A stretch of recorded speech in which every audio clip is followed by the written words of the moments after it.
Thank you so much Farhana, बहुत अच्छी simple exercise थी। मैं यहीं बैठे बैठे यहाँ सोफे पे कर रही थी। I think which was very easy and simple, except for वो जो खड़े होके शुरू में आपको थोड़ा सा वार्म अप करना होता है। आई होप आप लोगों ने साथ साथ की हो। आप लोगों को मैं बताती चलूँ कि आप हमें अपना डेटा जो है वो भेज सकते हैं, अपना जो आपका बॉडी वेट है, आपकी हाइट कितनी है, ताकि हम उसके अप्रोप्रिएट आपको बताएं कि this is your ideal body weight, आपको ये अचीव करना है इस हाइट और इस बॉडी फॉर्म पे। बॉडी फॉर्म जो होती है वो हमें पता होती है कि बहुत लीन है, एक मीडियम फ्रेम है और एक लार्ज फ्रेम है। तो आपको हमें ये बताना बहुत ज़रूरी है कि आप हमें अपना फ्रेम बताइए कि आपका फ्रेम कैसा है, क्योंकि कुछ लोग का फ्रेम जो होता है बहुत नैरो होता है और उसके ऊपर वेट ज़्यादा पुट ऑन हुआ होता है, कुछ लोग का फ्रेम ही लार्ज होता है और वेट इतना पुट ऑन नहीं हुआ होता। तो ये आप जो है अपना सेल्फ एनालिसिस, हर इंसान को पता होता है कि उसका फ्रेम किस तरह का है, तो आप हमें वो बता सकते हैं। हम आपको आपका आइडियल जो रिक्वायरमेंट है वो भेजेंगे कि ये आपकी आइडियल होना चाहिए and you have to achieve like that. इसके बाद हमने जो एक्सरसाइज हम लोग की रेगुलर बेसिस पे हो रही है, इस पे हम आपका डेटा, जो आप हमें अपना डेटा भेजते हैं कि आपका कितना वेट लॉस हुआ, या फिर आप हमें वीकली कर लें, कोई मसला नहीं। हमारा जो फेसबुक पे जो पेज है वहाँ पे आप हमें कम्युनिकेट कर सकते हैं। अदरवाइज ये जो हमारा ईमेल एड्रेस है यहाँ पे भी आप हमें बता सकते हैं और हम एक ट्रैक रखेंगे आपके वेट लॉस का। और अब वक्त हो चुका है हेल्दी मॉर्निंग टिप का, तो चलते हैं हेल्दी मॉर्निंग टिप की तरफ।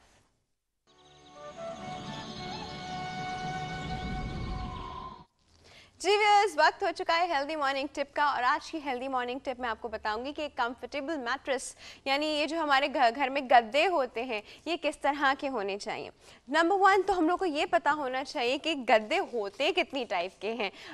यूजुअली जो घरों में होते हैं वो एक सॉलिड फॉर्म का मैट्रेस होता है, मतलब एक फोम होता है और उस वही एक सॉलिड होता है। उसकी डिसएडवांटेज ये है कि वो बहुत जल्दी ख़राब हो जाता है, इन सेंस के आप देखते होंगे कि अगर आप उसके ऊपर बैठे हैं तो वो वापस बहुत देर में आ रहा है या नहीं आ रहा है। और हमारा जो एक और फॉर्म है वो है इनर स्प्रिंग मैट्रेस, जो कि मेरा पर्सनल फेवरेट है। उसके अंदर स्प्रिंग्स होते हैं। अब उनकी स्प्रिंग्स की भी डिफरेंट टाइप्स हैं, लेकिन आप फॉरगेट अबाउट कि वो कॉइल कैसा है। क्या इनर जो स्प्रिंग मैट्रेस होते हैं वो बहुत अच्छे होते हैं और बहुत कंफर्टेबल होते हैं और वो आपकी बॉडी के अकॉर्डिंग अपने आप को एडजस्ट कर लेते हैं। तो जब आप अपने लिए मैट्रेस लेने जाइए तो वो एक कंप्लीट फॉर्म का मैट्रेस जो होता है ना, कंप्लीट सॉलिड फॉर्म, उसको अवॉइड कीजिए और आप ये इनर स्प्रिंग मैट्रेस लेने।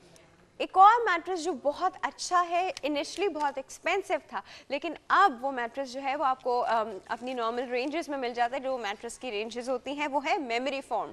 मेमोरी फॉर्म बहुत अच्छा है। मेमोरी फॉर्म के साथ ये होता है, सिंस वो मैंने अभी खुद पर्सनली यूज़ नहीं किया but I seen people using it.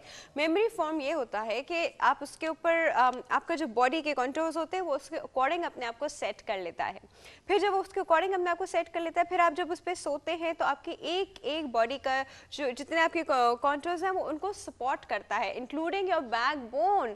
तो अगर आप मेमोरी फॉर्म का मैट्रेस लेंगे तो वो ज़्यादा अच्छा रहेगा और वो अब बहुत कन्वीनियंटली अवेलेबल भी है। एक चीज़ जो आपको नहीं करनी वो वाटर बेड है। वाटर बेड जो होता है लोअर बैक पेन के लिए बहुत हॉरिबल होता है। आपका लोअर बैक पेन जो है वो उसके अकॉर्डिंग अपने आप को एडजस्ट नहीं कर पाता, आपकी लोअर बैक जो होती है, और आपका जो बैक पेन होता है वो एग्जैजरेट होता है और अगर नहीं है तो हो जाता है आफ्टर अ वाइल, बिकॉज एक लिमिट होती है कि हमारी बैकबोन जो स्ट्रेस वो ले सके। तो वो अगर हमारी वो लिमिट क्रॉस कर जाएगी तो फिर हम एनीवे बैकबोन के पेन के साथ ही उठेंगे। एक और जो बड़ा अच्छा मैट्रेस है वो है एयर मैट्रेस, एयर फिल्ड, जिसके अंदर चेम्बर्स होते हैं। वो मैट्रेस भी बहुत अच्छा और एडजस्टेबल है। सबसे बेस्ट जो है वो मेमोरी फॉर्म का है, उसके बाद इनर स्प्रिंग है और फिर एयर आता है। सॉलिड वाला थोड़ा अवॉइड करने की कोशिश किया कि आई नो इट्स चीप, लेकिन उसको अवॉइड करेंगे तो, क्योंकि देखिए लॉन्ग टर्म इन्वेस्टमेंट होती है। हमारा मैट्रेस जो होता है वो हमारी इन्वेस्टमेंट होती है। हमें कंफर्ट के साथ साथ हमारी बैकबोन को सपोर्ट जो है वो बहुत ज़्यादा इंपॉर्टेंट है। इसके बाद मैं थोड़ी सी बैकबोन रिलेटेड आपको टिप्स दूंगी कि अगर आप बिल्कुल सीधे लेटते हैं तो बैकबोन के ऊपर से स्ट्रेस आपने कैसे हटाना है। ये तो बात हुई कंफर्टेबल बेड की कि आपका बेड इस तरह के मैट्रेस के साथ होना चाहिए। अगर आप बिल्कुल सीधे लेटते हैं तो आपकी नीज के नीचे पिलो होना चाहिए। जब आपकी नीज के नीचे पिलो आता है तो आपका स्ट्रेस बैकबोन से हट के वहाँ चला जाता है, इन अ सेंस के वहाँ से रिलीफ हो जाता है, तो बैकबोन पे से स्ट्रेस चला जाता है। जो लोग साइडवेज सोते हैं, मतलब जिनकी आदत है लेफ्ट या राइट साइड पे सोने की, एक्चुअली तो राइट साइड पे सोना चाहिए, इट्स वेरी गुड, बट जो लोगों की आदत है लेफ्ट राइट साइड पे सोने की, वो अपने नीज के बीच में भी एक पिलो रख सकते हैं। इससे भी बैकबोन का स्ट्रेस ख़त्म हो जाता है। और जो लोग अपने स्टमक पे नहीं उल्टा सोते हैं, उन लोगों के लिए है कि वो बिल्कुल एक फ्लैट पिलो जो है वो अपने स्टमक के नीचे रख लें, तो बैकबोन का पेन चला जाता है। तो बैकबोन का पेन जो होता है हमारे, देखें वैसे तो यूजुअली हम लोग ये बात करते हैं कि जब हमें बैक एक हो तो हम लोगों को बिल्कुल नरम नरम मैट्रेस पे नहीं सोना चाहिए और डेफिनेटली नहीं सोना चाहिए। लेकिन अगर हमारा मैट्रेस जो है अच्छा है, सपोर्टिव है, देन व्हाई नॉट। बस इस तरह का थोड़ा ख्याल रखना होता है, स्ट्रेट रखनी होती है बैकबोन उसके कन्वेंशन के अकॉर्डिंग, वन।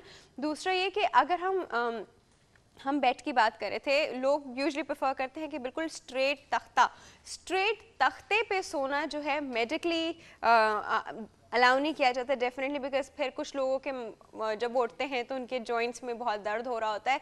तो हल्का सा नीचे, आप उसके नीचे जो है हल्का सा उसको सॉफ्टनेस प्रोवाइड करें ताकि जब आप उठें तो आप अपने जॉइंट्स में पेन फील ना करें। ये थी बात आइडियल बेड की, इन अ सेंस के सबसे अच्छा कंफर्टेबल बेड स्पेशली हमारी बैकबोन को सपोर्ट करने वाला क्या हो सकता है। और वक्त हो चुका है हमारे पोल ऑफ द डे का, तो चलते हैं पोल ऑफ द डे की तरफ।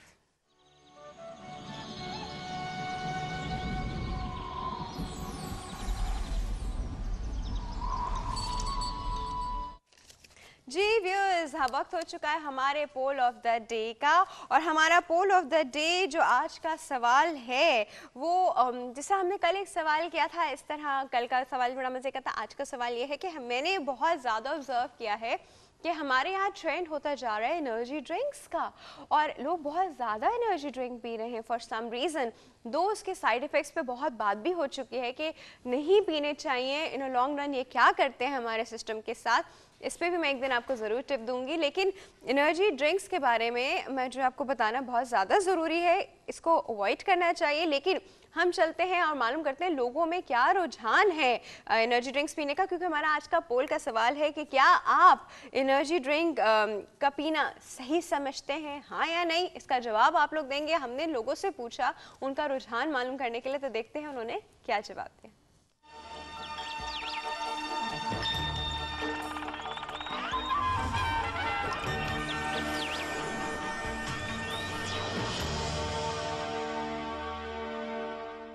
यस नहीं, बिल्कुल पीते, तो खास नहीं।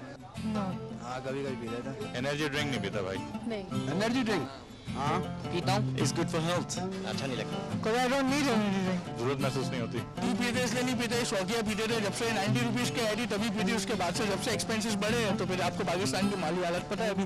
I never tried it. ऐसे ही मैं शौक के लिए। अच्छी लगती है, बस टेस्ट है। जरूरत इस बात की होती है कि जो नॉर्मल गज़ा है वो चली जाए बॉडी में। It's just taste, flavour and health wise. जरूरत नहीं महसूस होती कि नॉर्मल डाइट है वही काफ़ी है। नहीं नहीं, ये मुझे पता नहीं है, बस मैं शौक के लिए पीता हूँ।